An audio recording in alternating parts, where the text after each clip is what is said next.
국내 업체 중 실리콘 음극재의 성공적인 양산을 진행하고 있는 대주전자재료. 향후 가파르게 증가할 전기차 배터리용 실리콘 음극재 수요 대응을 위해 공격적인 증설 계획을 추진하며 후발주자와의 격차를 벌이고 있는데, 실리콘 음극재 매출액 성장을 통해서 선두주자의 지위를 제대로 보여줄 것인가. 대주전자재료.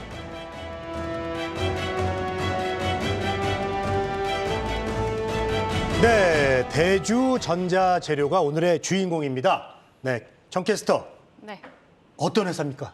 네, 이 대주전자재료는 전기 자동차나 또 전자제품에 필수적으로 사용되는 이 부품용 소재를 개발하고 제조, 또 양산할 수 있는 전자재료 전문 기업인데요. 국내에서 가장 먼저 이 실리콘 음극재 상용화에 성공하면서 실리콘 음극재 시장의 선두주자로 꼽히고 있습니다. 네, 대주전자재료가 이제 실리콘 음극재를 가장 먼저 국내에서 개발을 했죠. 네. 네, 자 올해 이제 이렇게 더 관심을 받고 있는 이유가 이걸 포함해서 또 어떤 것들이 있을까요? 네, 2차 전지 실리콘 음극재는 기존 탄소계 음극재에 비해서 이 에너지 밀도를 향상시키고 또 급속 충전에도 유리한데요. 올해부터 실리콘계 음극재가 적용된 이 다양한 전기차 모델이 본격적으로 출시될 것으로 전망되면서 기대감이 더 커지고 있는 상황입니다. 네, 자 최 PB님. 네. 2차 전지 소재 가운데서 이제 음극재 업체입니다. 이 양극재에 비해서 좀 상대적으로 소외된 감이 좀 없지 않아 있습니다. 이 대주전자재료에 좀 주목을 해야 될 이유가 있을까요?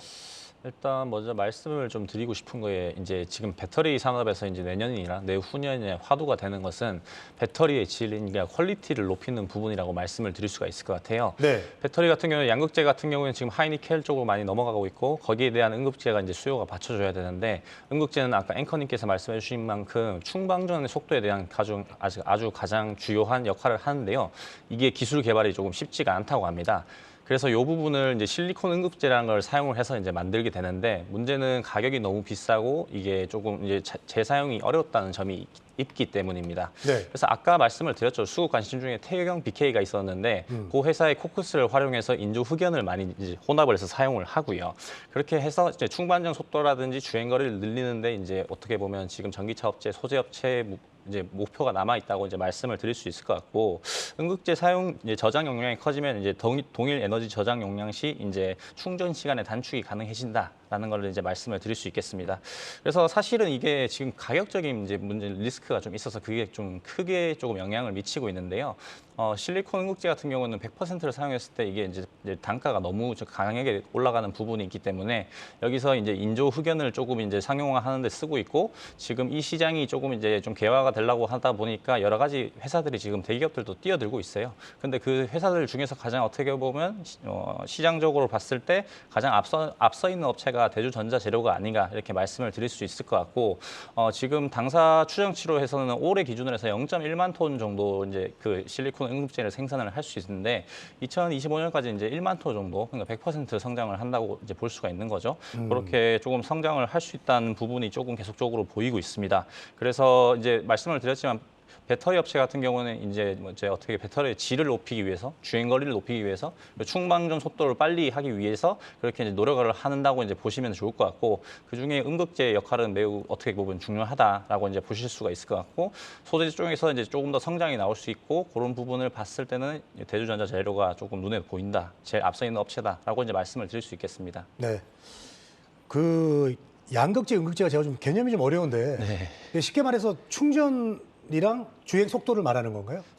양극재는 뭐 플러스 마이너스고. 예, 그게 이제 2차 전지를 이제 그 구성하는 이제 그 네 가지 이제 그게 있습니다. 이제 양극재 그리고 뭐 음극재, 배터리, 분리막 이렇게 네 가지가 있는데요. 네. 사실 양극재 같은 경우에는 이제 원가 40%를 차지하고 그래서 지금까지 주가가 조금 더 많이 강했었고 음극재 같은 경우는 제가 알기로는 한 10에서 15% 정도를 차지를 하기 때문에 이게 뭐 시장이 그렇게 크게 높아지지 않을 것 같은데라는 조금 이런 불안감 이슈들이 있었습니다. 근데 이게 조금 이제 아까도 말씀드렸다시피 기술 발전에 따라 가지고 요 시장이라든지 원가 부분이 조금 더 이렇게 좀 캐파가 확대될 부분이 있다. 그 부분을 이제 대주전자재료가 지금 일을 하고 있기 때문에 그 부분을 좀 말씀을 드릴 수 있을 것 같아요. 네.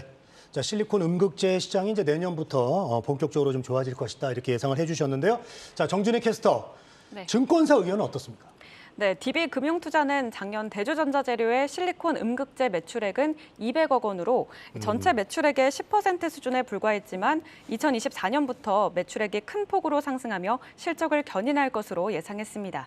그리고 NH투자증권 역시 2024년부터 국내 2차 전지 소재 업체 중에 매출액 성장률이 가장 높을 것으로 전망하고 있습니다. 네. 자, 대주전자재료에 대한 증권사 의견 정준혜 캐스터가 얘기해 주셨고요. 우리 증시투데이의 브레인 윤여민 팀장, 이 대주전자재료를 어떻게 보고 계세요?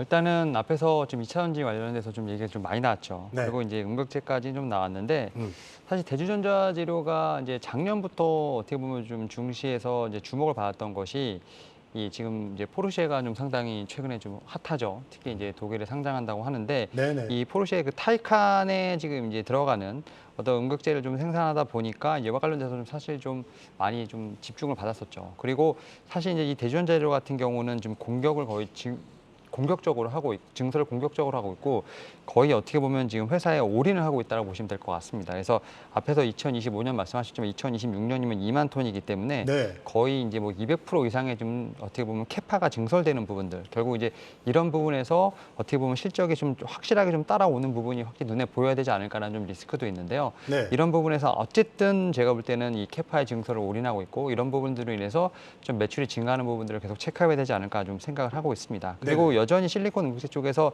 기술력은 뭐 탑이라고 볼 수 있을 것 같고요. 지금 중국의 BTR, 그다음에 일본의 시네츠와 관련돼서 딱 세 업체만 어떻게 보면 과점으로 지금 어떻게 보면 형성하고 있는 회사 이런 지금 진입 장벽을 갖고 있는 어떤 분야이기 때문에 실리콘 음극재 같은 경우는 당분간 어떤 이러한 좀 과점 형태가 지속되지 않을까 좀 생각을 하면서 여기서 일단 높은 영업이익률이 계속 나오지 않을까라는 좀 생각을 하고 있습니다. 네.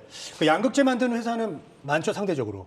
상대적으로 많죠. 뭐 네. 우리가 얘기하는 뭐 에코프로 BM이라든지 뭐 LNF, 코스모 신소재 같은 회사들 그리고 이제 포스코 케미칼 같은 경우가 이제 양극재, 음극재를 다 하고 있는 회사인데 약간 이제 포스코 케미칼은 좀 음극재에 좀 많이 치우쳐 있다라고 좀 보시면 될 것 같은데 네. 어쨌든 포스코 케미칼은 양극재, 음극재를 다 생산한다라고 보시면 될 것 같습니다. 네. 자, 대주전자재료 살펴보고 있는데요. 이 대주전자재료 외에 또 2차 전지 소재주 안에서 또 주목해 볼 만한 종목이 또 뭐 어떤 게 있을까요?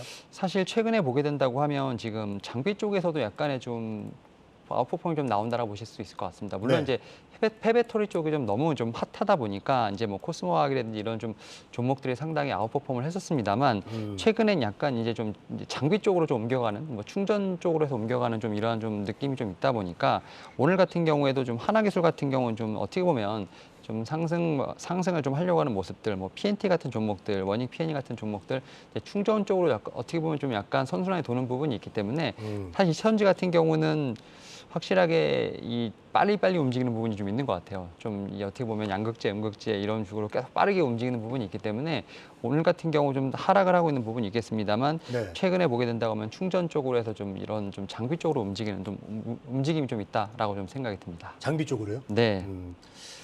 최민수 PB님은 좀 이 2차 전지 소재주 안에서 또 혹시 얘기해 주실 종목이 있을까요? 저번에 한번 말씀을 드린 적이 있는 것 같은데요. 예. 저 사실은 이제 테슬라 이제 4680 원통형 배터리가 이제 계속적으로 좀 출시가 되고 각형 배터리는 지금 이제 약간은 이제 생산을 안 하는 단계로 좀 들어가고 있습니다. 따라서 그 캔을 만드는 업체인 뭐 상신 EDP라든지 동원 시스템즈 이런 그 삼성 SDI 밸류 체인을 좀 보자고 말씀을 드릴 수 있을 것 같고 그리고 사실 그 LG 에너지 솔루션의 최근 주가가 좀 강세인데 삼성 SDI 또한 조금 이제 어떻게 보면 다른 피어 밸류죠. 삼성 그러니까 그 SK온이라든지 그리고 이제 LG 에너지 솔루션에 비해서 주가가 좀 싸게 거래되고 있다라는 걸 좀 말씀을 드릴 수 있겠습니다. 그래서 삼성 SDI와 그 관련된 원통형 전지를 보자 이렇게 말씀을 드릴 수 있겠습니다.